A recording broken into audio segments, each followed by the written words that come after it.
Come, let us explore getting rid of ego.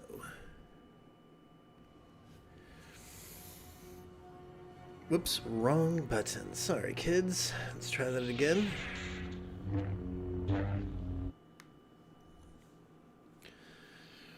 So, an individual on Reddit asked, how can I get rid of my mountain of ego? Please, excuse me.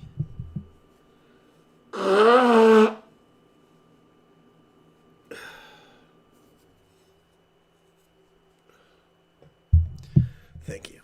So, once again, someone on Reddit asked, how can I get rid of my mountain of ego? Well, the problem is we have to begin with your definition of ego. Is ego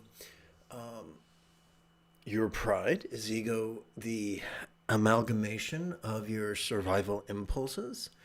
Is ego your sense of self? Regardless of how you define ego, it is baked into the cake of our basal ganglia. Without a sense of self, one cannot survive. So that's not an option. Why do you want to get rid of ego? Someone would say, because it's the cause of all my problems. And I would disagree. The cause of your problems isn't the presence of your survival impulses, but rather the tyranny. Survival impulses are an excellent tool, but a terrible tyrant.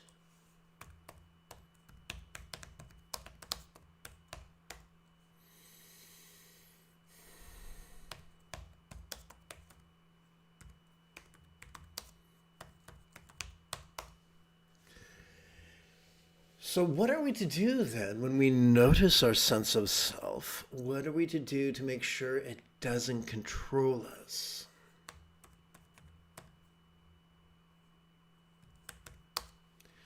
I have trouble spelling this word clearly. So I'm going to jump forward in the text and find a useful visual aid. There's a two-phase strategy for dealing with ego. The first phase of the strategy is mindfulness. How does that work?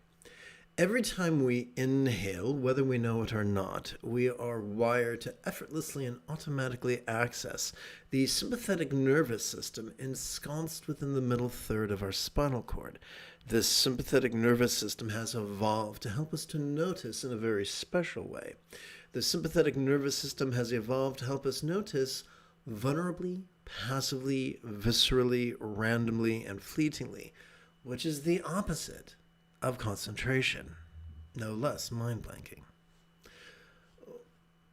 Each time we silently and mentally recite the demonstrative pronoun this during our inhalation, we interrupt the habit of competition between the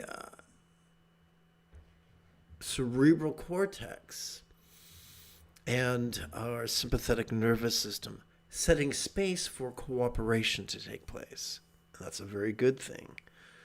What then do we do with all the... So let's try this again. I skipped a part.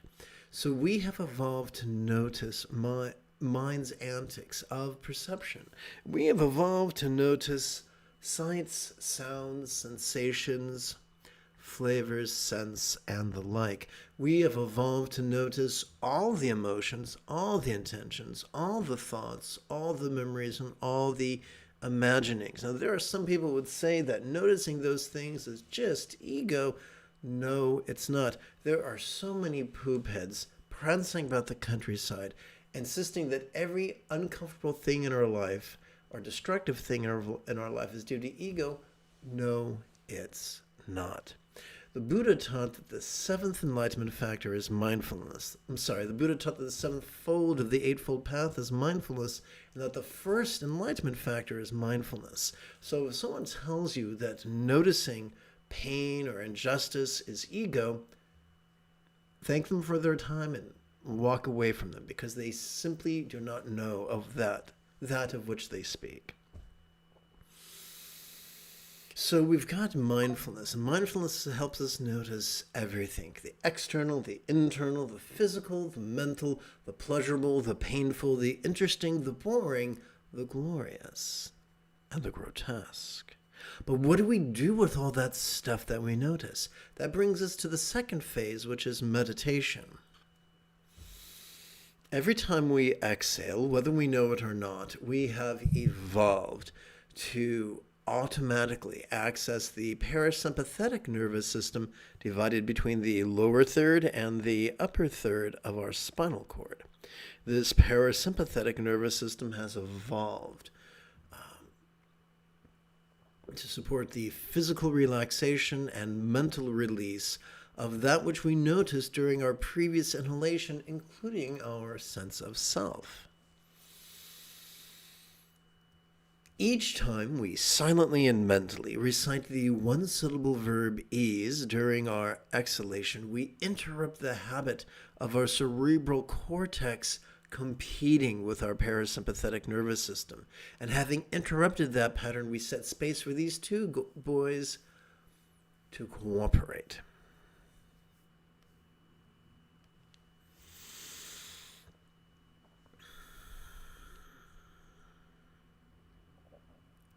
So, yes, we are already wired to notice, and we are already wired to release. Why do we meditate?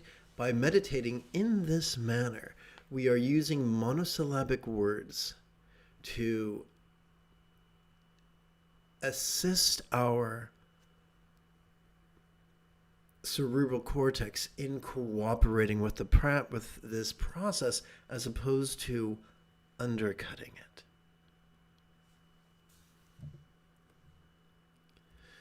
What this means is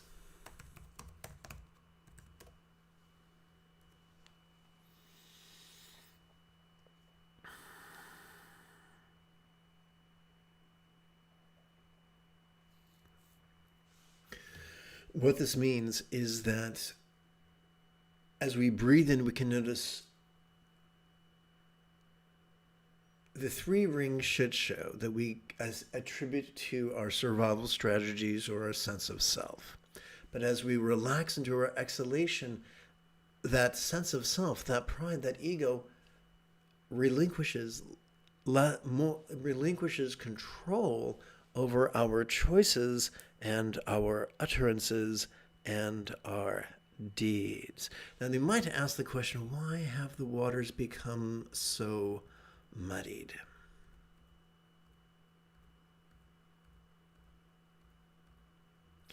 Sturgeon's law reminds us that 90% of everything sucks.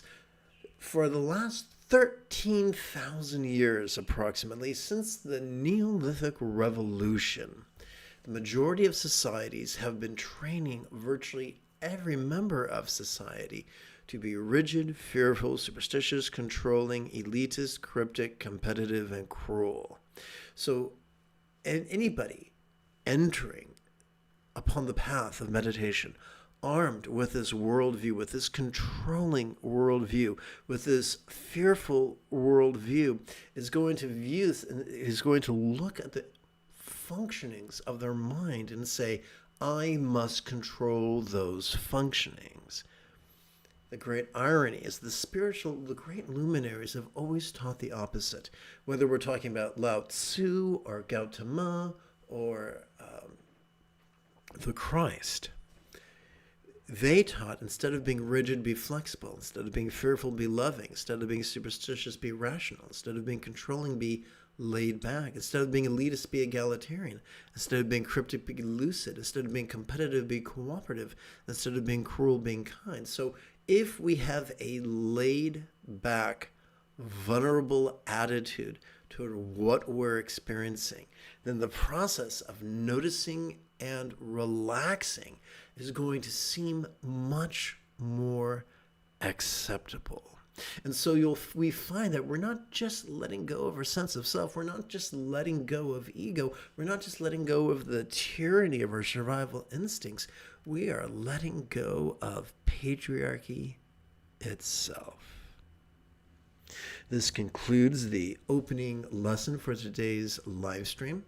And hey, Jay, what do you say? I just got back from an auto da fe. What's an auto da fe? What's an auto da fe? It's you when you know that you ought to, but you do anyway. Name that movie.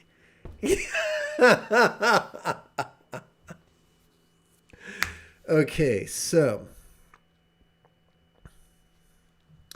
now let's turn our attention to meditation. It is Obi-Wan Kenobi Wednesday morning. Come, let us meditate like a Jedi. After just 30 seconds of housekeeping. This is Lama Jigme Gyatso of the Buddha Joy Meditation School. For more than 30 years, I've spent about 8 hours a day, almost every day, studying, practicing, mastering, and reverse engineering the teachings and techniques of each school of meditation so that I can be your neurodivergent guide to nirvana. Welcome, my friends, to Meditate Like a Jedi, which is made possible due to the generosity of viewers just like you.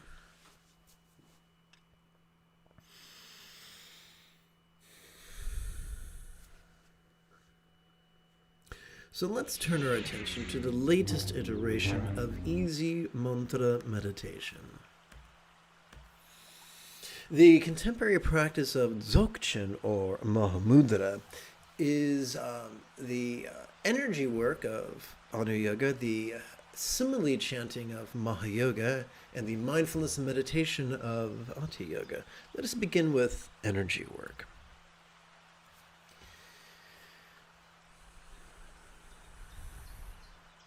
Let us rest the tip of our left index finger upon its thumb, and then rest our left hand upon its thigh.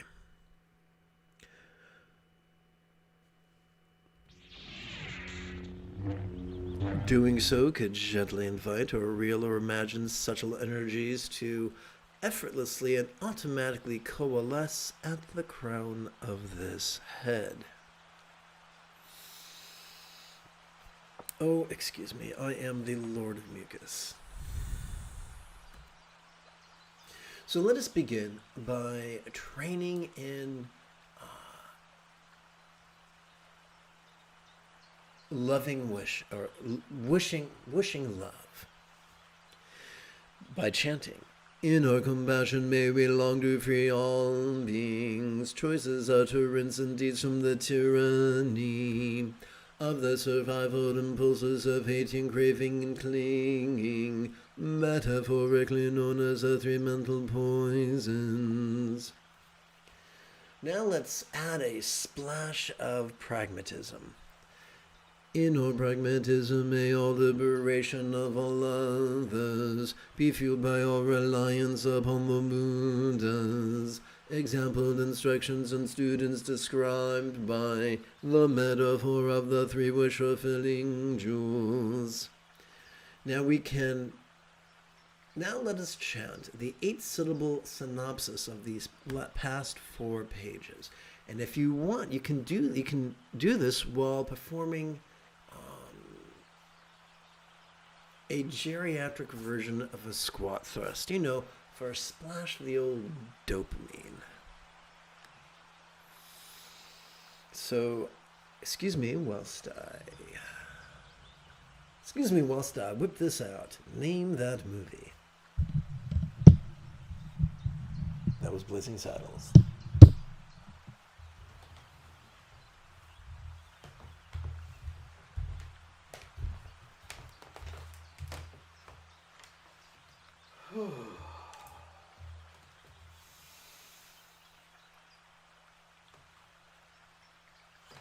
May I free all the 3 jewels.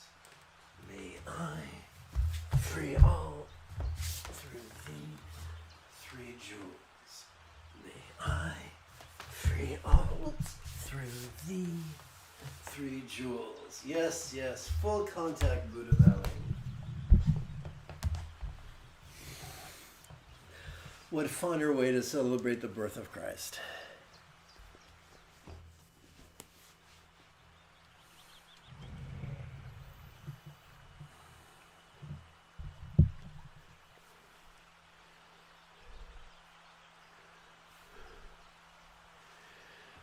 Don't hate me because I'm beautiful.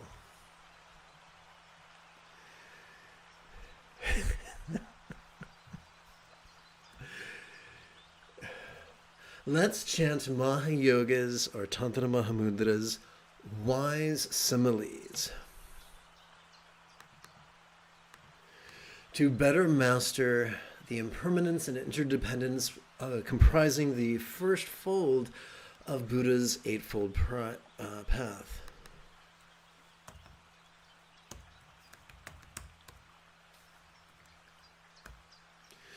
Please chant with me. All circumstances or lots could be as impermanent and interdependent as if they could blissfully melt into rainbow light that could delightfully absorb into this body or form. All bodies or forms could be as impermanent and interdependent as if they could blissfully melt into rainbow light that could delightfully absorb into this communication or speech. This kind of looks like the Warner Brothers Looney Tunes logo, doesn't it? Oh, look at this. Kevin, my friend. ¿Cómo está usted?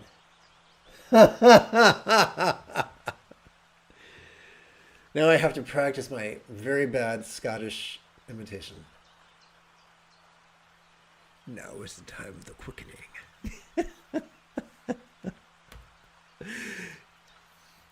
All interpersonal communication or speech could be as impermanent and interdependent as if it could blissfully melt into rainbow light that could delightfully absorb into this mind.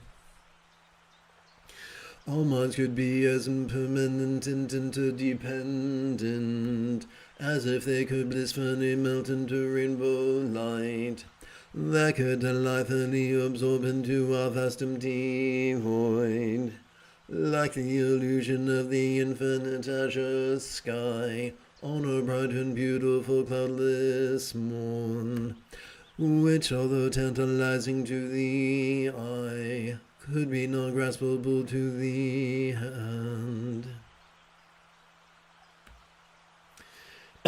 At last we come to the first of 5 mindful crease counting meditations.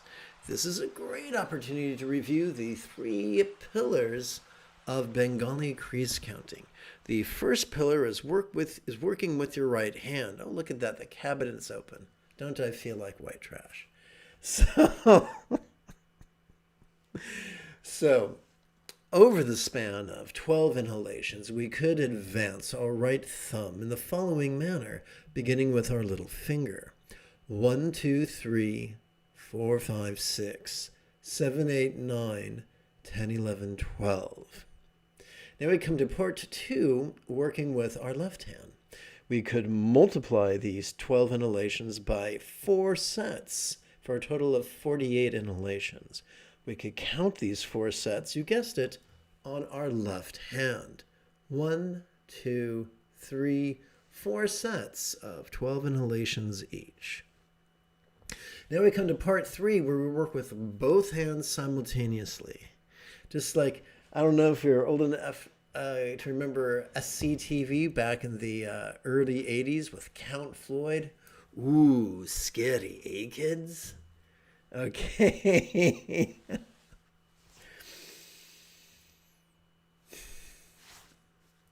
Let us rest the great knuckle at the base of our right little finger upon the tip of our left little finger, palms up in our lap. Aha. Do, do, do, do, do, do, do, do. Doing so could gently invite or real or imagined subtle energies